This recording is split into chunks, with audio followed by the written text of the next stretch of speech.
tahun masjidnya Kiai Imam nggak bisa berdiri. Padahal tiap hari itu kelilingnya. Nah, kalau seorang bupati nggak usah pakai kola ta'ala, nggak usah pakai kola nabi, cukup dengan anggarkan masjid Kiai Imam 10 miliar, heret, cetok, selesai. Halo? Penanganan banjir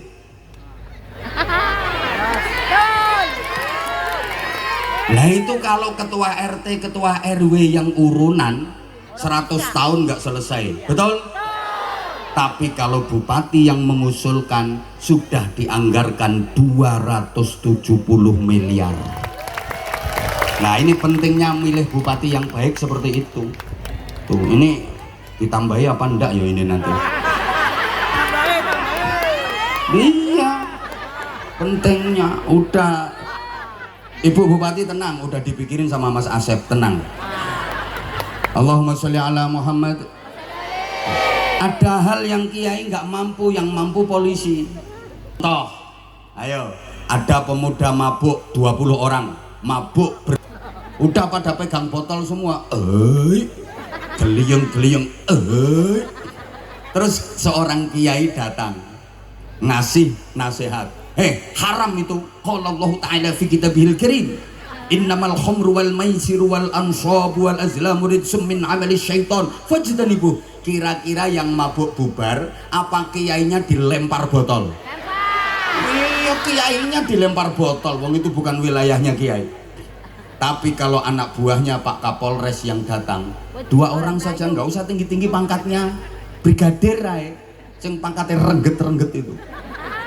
Udah nggak usah perwira, udah 3 orang aja, bubar, pasti lari tunggang langgang, betul? Oh no. Makanya antara kiai dengan polisi, ulama dengan polisi harus sinergi, saling mendukung gitu loh.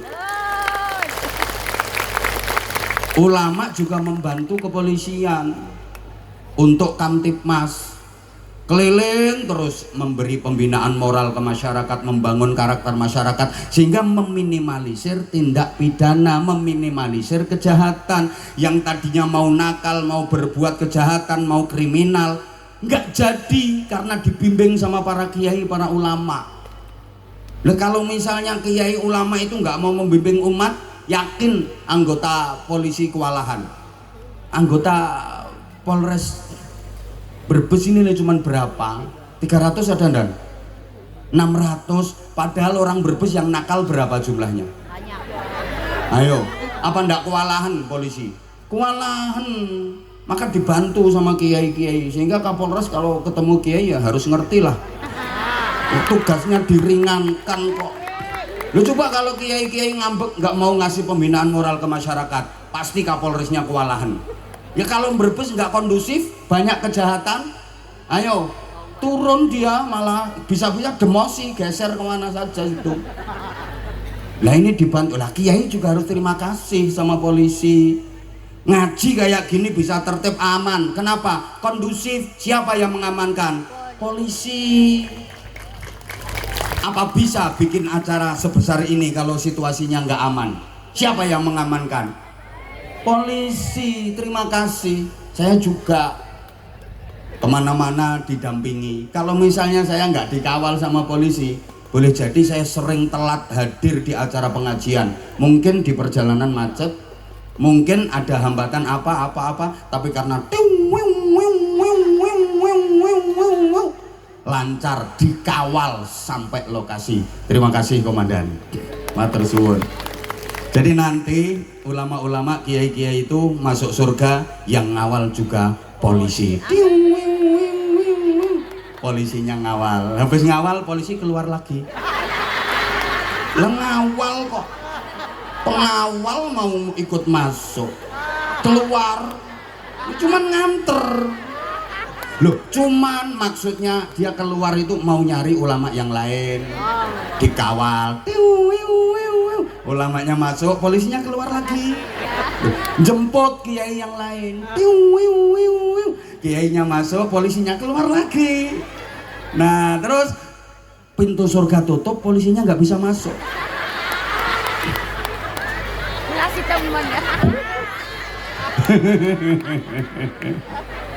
Allahumma sholli ala Muhammad. Iya ya. Saya tadi dikasih waktu sama panitia 25 menit. Tolong yang nggak ikut nyumbang nggak usah cerewet. Gayamu kayak mau ngatur penceramah. Yang jadi bupati aja diem kok, nggak ngatur-ngatur, sampeyan kok ngatur-ngatur. Sekarang gini, apa yang harus kita lakukan? Ibda binafsik, mulai dari diri sendiri. Ayo kita melakukan perbaikan diri sendiri. Kita nggak usah menuntut orang lain untuk berbuat baik. Mari kita tuntut diri kita sendiri untuk melakukan kebaikan. Kalau masing-masing pribadi bangsa ini memperbaiki diri, akhirnya jadi pribadi yang baik, maka nanti keluarga itu akan menjadi keluarga yang baik. Kalau masing-masing keluarga sudah baik, lingkungan itu akan baik, karena lingkungan itu terdiri dari keluarga-keluarga yang baik. Kalau tiap lingkungan sudah baik, maka pasti desa itu akan menjadi desa yang baik, karena desa itu terdiri dari lingkungan-lingkungan yang baik. Kalau setiap desa sudah baik, maka sekecamatan akan baik semua, karena kecamatan itu terdiri dari desa-desa yang baik. Kalau masing-masing kecamatan sudah baik, maka kabupaten pasti akan menjadi kabupaten yang baik, karena kabupaten itu terdiri dari kecamatan-kecamatan yang baik. Kalau setiap kabupaten sudah baik, maka seprovinsi baik semua, karena provinsi itu terdiri dari kabupaten-kabupaten yang baik. Kalau semua provinsi sudah baik, maka Indonesia ini pasti akan menjadi baik, karena Indonesia terdiri dari kabupaten-kabupaten dan kota-kota yang sudah baik semua. Kita punya jargon yang luar biasa, itu dituangkan dalam lagu kebangsaan Indonesia Raya. Bangunlah. Sebentar, semangat. Kok wong aku bangunlah jiwanya bang.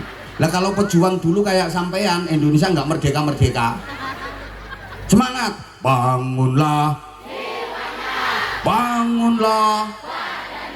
Untuk Indonesia Raya, Indonesia Raya, merdeka, merdeka, tanahku, negeriku yang ku cinta, Indonesia Raya, merdeka, merdeka, hiduplah Indonesia Raya, merdeka, merdeka, merdeka. Kayak partai ini bupati.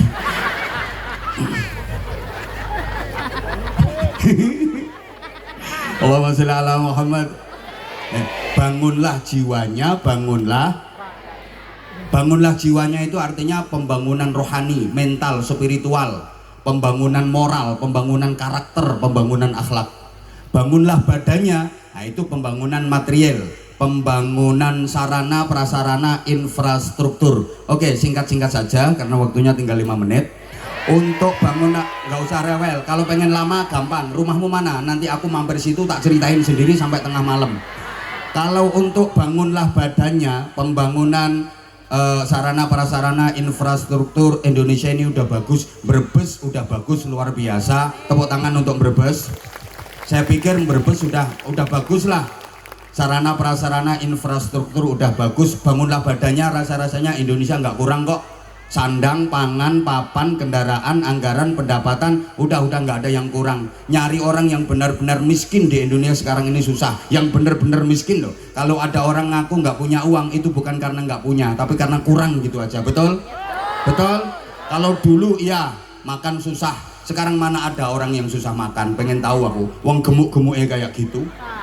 Mana yang susah makan? Mana? Paling di pelosok-pelosok itu aja. Siapa bilang orang Indonesia kurang gizi? Siapa bilang orang Indonesia kurang nutrisi? Siapa bilang orang Indonesia kurang vitamin? Lemu-lemune koyo ngono kok. Kalau dulu iya, dulu makan nasi putih sama daging itu nunggu selamatan. Kalau nggak selamatan nggak bisa makan nasi putih sama daging. Dulu makan telur goreng atau dadar itu nunggu kalau ada ndok kopior. Betul? Sekarang mau menu kayak apa keturutan. Sorry, dulu orang sakit itu karena kurang makan. Makanya kalau periksa ke dokter sama dokter dinasihati makan yang banyak ya, meskipun pahit kecut dipaksa karena itu obat. Begitu dimakan banyak sembuh. wong sakitnya karena kaliren. Sekarang kalau ada orang sakit periksa ke dokter malah dilarang makan. Jangan makan ini, jangan makan ini, jangan makan ini, karena memang penyakitnya kebanyakan. Kurang banter, penyakit yang diderita itu penyebabnya kebanyakan. Orang di pengajian aja ada kok yang masih makan dari tadi. Ada dari tadi gini. Saya pertentangan ngasih ceramah itu dia. Ada orangnya pakai jilbab warna merah. Cantik tapi geragas itu. Udah cukup. Sandang, mana ada orang yang nggak bisa beli pakaian sekarang? Pakaiannya lo bagus-bagus semua. Kalau orang dulu iya beli baju baru setahun sekali nunggu lebaran, betul? Sekarang mana ada pakaian buruk, nggak ada. Rumah bagus-bagus semua, jelek dikit ada program bedah rumah kok. Sandang, pangan, papan, kendaraan, tiap rumah sudah ada kendaraan bermotor. Bahkan sekarang ngitung jumlah mobil sekecamatan sini udah susah saking banyaknya. Satu rumah itu kadang ada sepeda motor 4-5, betul? Udah kalau soal bangunlah badannya rasanya kita udah cukup kok bangunlah badannya. Yang memprihatinkan itu bangunlah jiwanya. Dekadensi moral, degradasi moral, merosotnya karakter dan kepribadian. Allahumma sholli ala Muhammad. Terutama di kalangan generasi muda dan anak-anak. Mohon maaf, saya sering dicurhati sama ustadz-ustadz, sering dicurhati sama guru-guru, juga para orang tua, bahwa mendidik anak zaman sekarang ini jauh lebih sulit dibanding mendidik anak zaman dulu, betul? Ya Allah, kurang semangat. Masih dilanjut apa enggak ini? Oke. Ini nanti ada bagi-bagi sarungnya apa enggak? Oke, mohon sabar ya, nanti ada, tenang. Makanya Nabi diutus itu liutammima makarimal akhlak, untuk menyempurnakan akhlak-akhlak yang mulia. Bangunlah jiwanya. Allahumma sholli ala Muhammad. Orang tua sekarang itu banyak yang ngeluh karena mendidik anak zaman sekarang jauh lebih susah dibanding mendidik anak zaman dulu. Demikian pula guru-guru. Mendidik murid zaman sekarang lebih sulit dibanding mendidik murid zaman dulu. Kalau dulu ada pepatah, guru kencing berdiri, murid kencing berlari. Sekarang pepatah itu berubah makin parah. Guru kencing berdiri, murid mengencingi guru.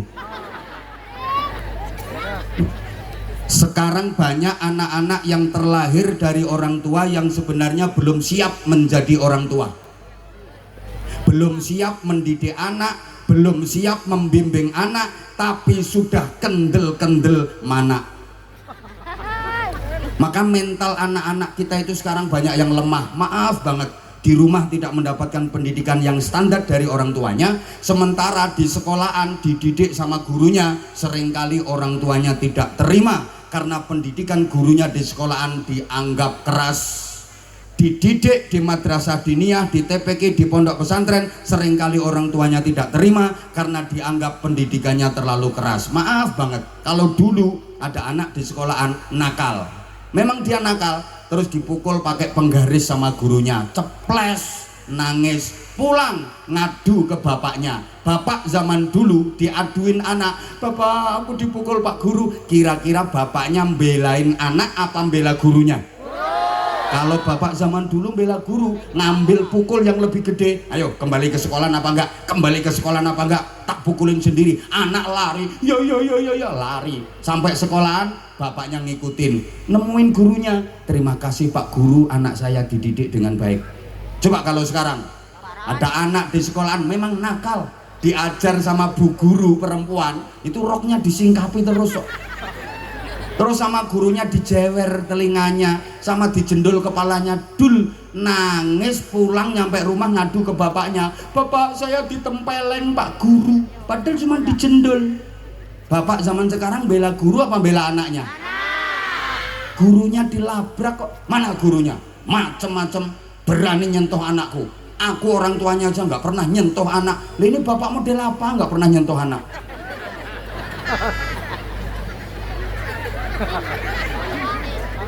Makanya maaf, anak sekarang mentalnya lemah karena terlalu dimanja sama orang tuanya. Betul apa wong kamu juga gitu sama anak kok. Sekolah 50 meter aja antar jemput. Padahal dulu ibunya sekolahnya gimana? Jalan kaki jauh. Sekolah dulu loh, jalan kaki jauh, nggak pakai sepatu, bahasa Inggrisnya the nyeker. Berangkat juga belum makan, emaknya yang di rumah belum mateng. Pulang sekolah juga belum yakin kalau emaknya udah mateng, akhirnya manjat pohon asem. No, ada mangga dilempar, kepruk, kerokoti sak pelok-peloke. Mampir ke kebun tebu, dipotesi sesepi, yang penting nggak ketahuan. Lo yang dulu seperti itu sekarang orangnya nyatanya bisa jadi sekda kok. Ini dulu suka nyuri tebu, sekarang jadi sekda orangnya. Lah anak sekarang sekolah 50 meter yang antar jemput. Pagi ibunya udah nganter ke sekolahan, udah masuk kelas ya sayang, nanti kalau pulang mama jemput. Sekarang mama mau tandur, mama juga belum betetin ikan.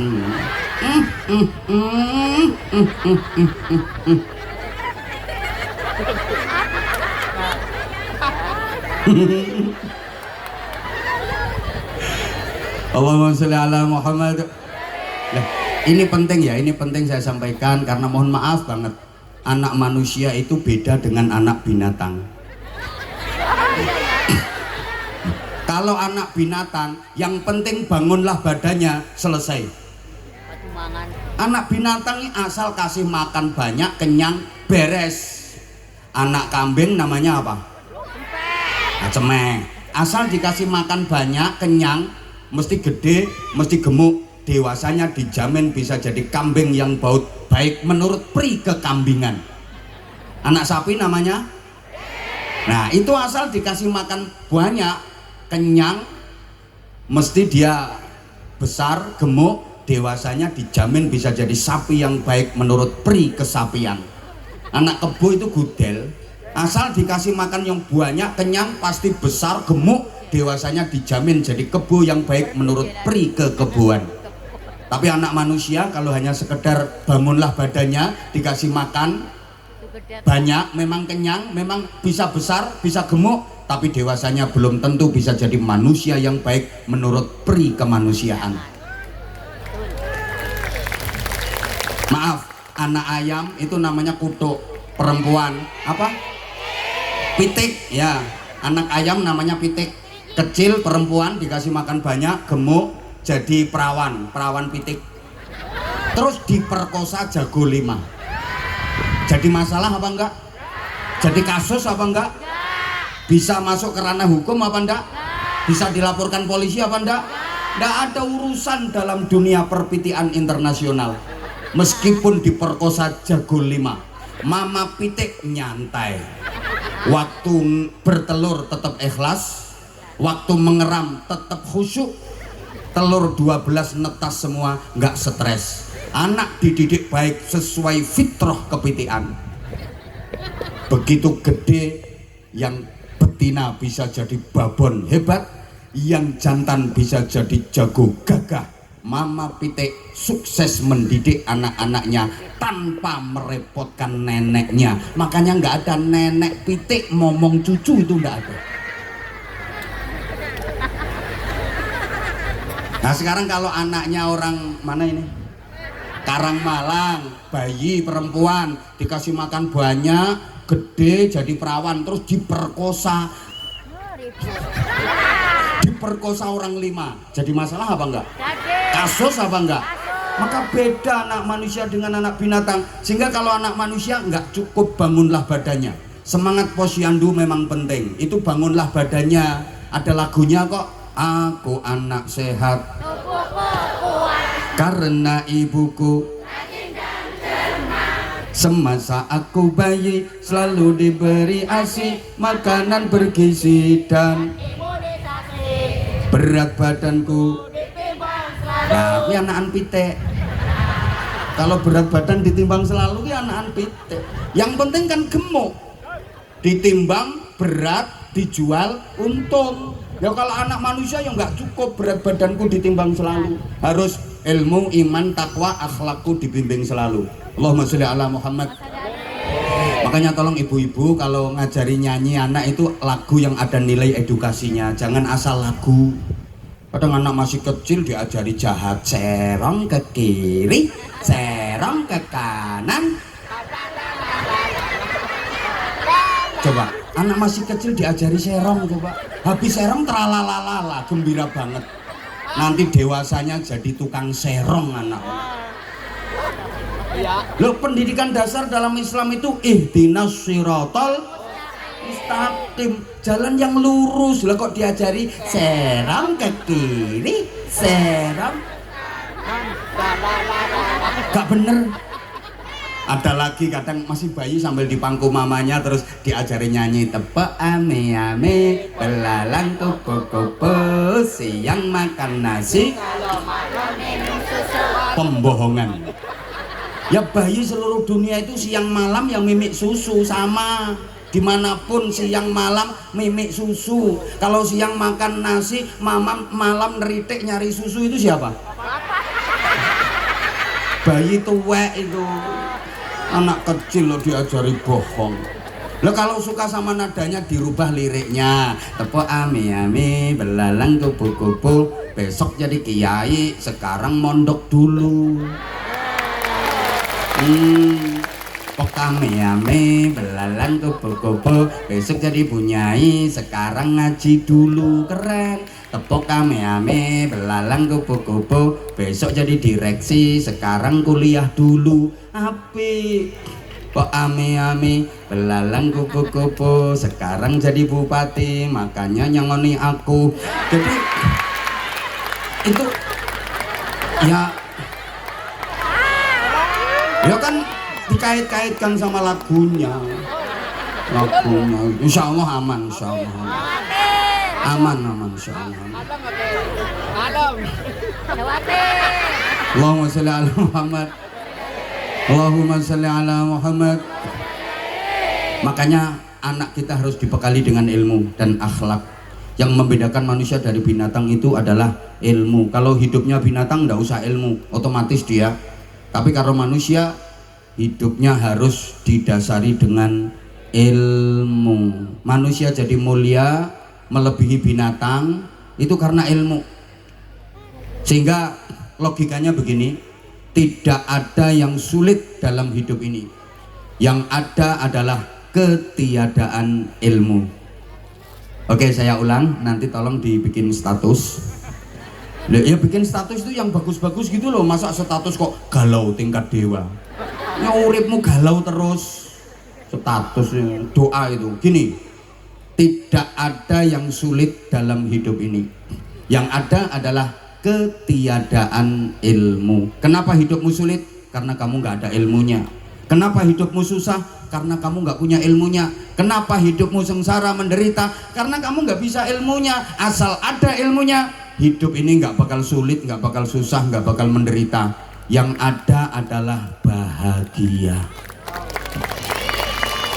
Orang susah itu kenapa? Karena dia nggak bisa menyelesaikan masalah. Udah, ini kapan-kapan tak uraikan kalau diundang lagi sama Bupati. Allahumma sholli ala Muhammad.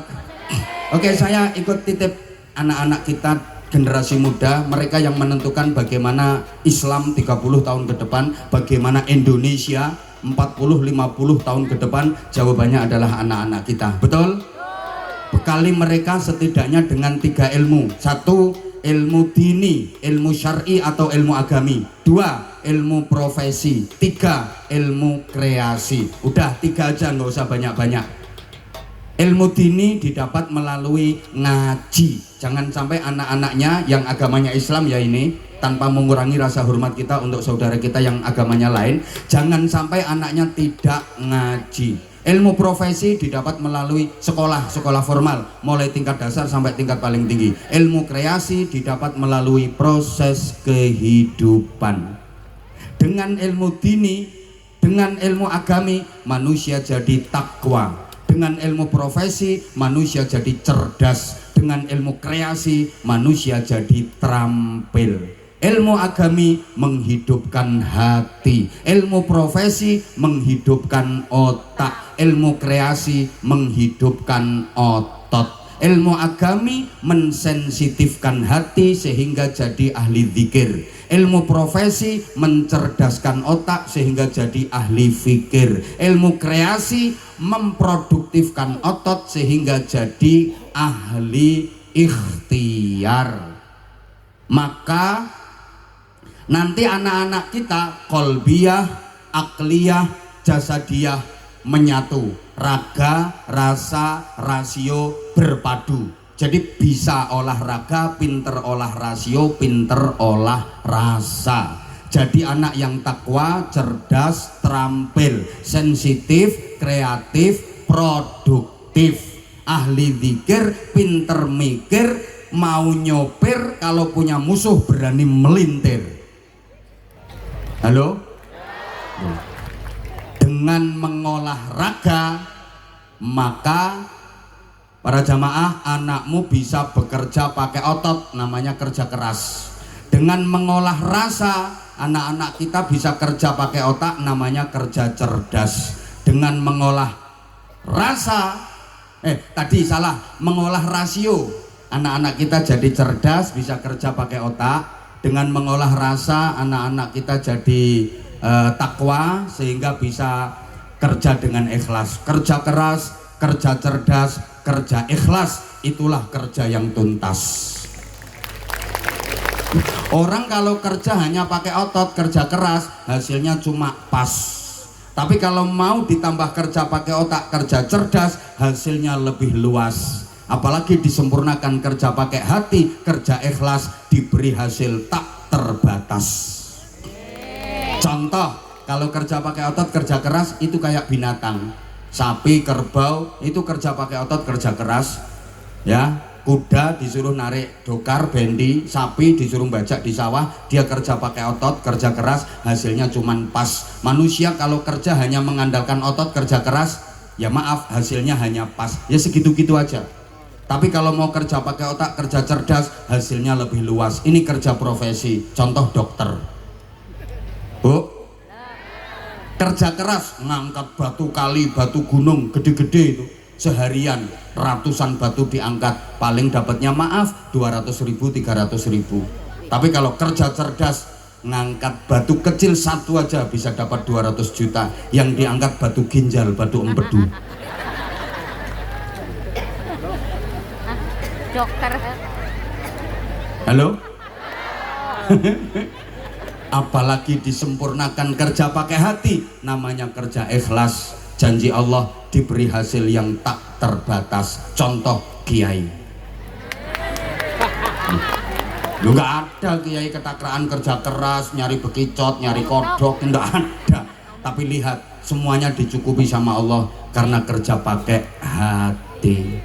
Kayak gitu loh, ngaji ketemu bupati, kiai kok ngasih tambahan sangu ke bupati, itu nggak ada perdanya, nggak ada, nggak diatur. Tapi kalau bupati ke kiai wajib hukumnya, kan gitu. Belum kapolresnya, belum yang lain-lain. Jadi nggak usah tepuk tangan, aku nggak perlu tepuk tangan, yang aku perlukan adalah uluran tangan. Jadi sayang sekali karena kita dibatasi waktu, para jamaah, masih 1/4 ini ngaji saya. Sebenarnya masih banyak hal-hal yang ingin saya sampaikan. Pesan saya, jadilah warga negara yang baik, karena mentaati pemerintah itu hukumnya wajib. Kalaupun memberikan kritikan, saran, masukan, harus yang membangun.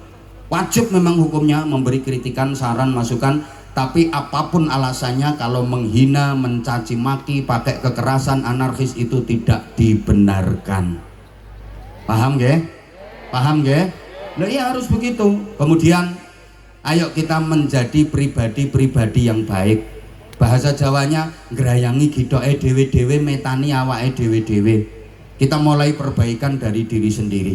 Insya Allah nanti dengan demikian ke depan Indonesia akan tetap gemah ripah loh jinawi toto titi tentrem kerto raharjo. Seperti itu pula yang dicontohkan Rasulullah Shallallahu Alaihi Wasallam. Pembangunan karakter, pembangunan iman, pembangunan moral, dan rukun dengan siapapun, meskipun beda kelompok, bahkan beda keyakinan, Rasulullah tetap bersikap baik.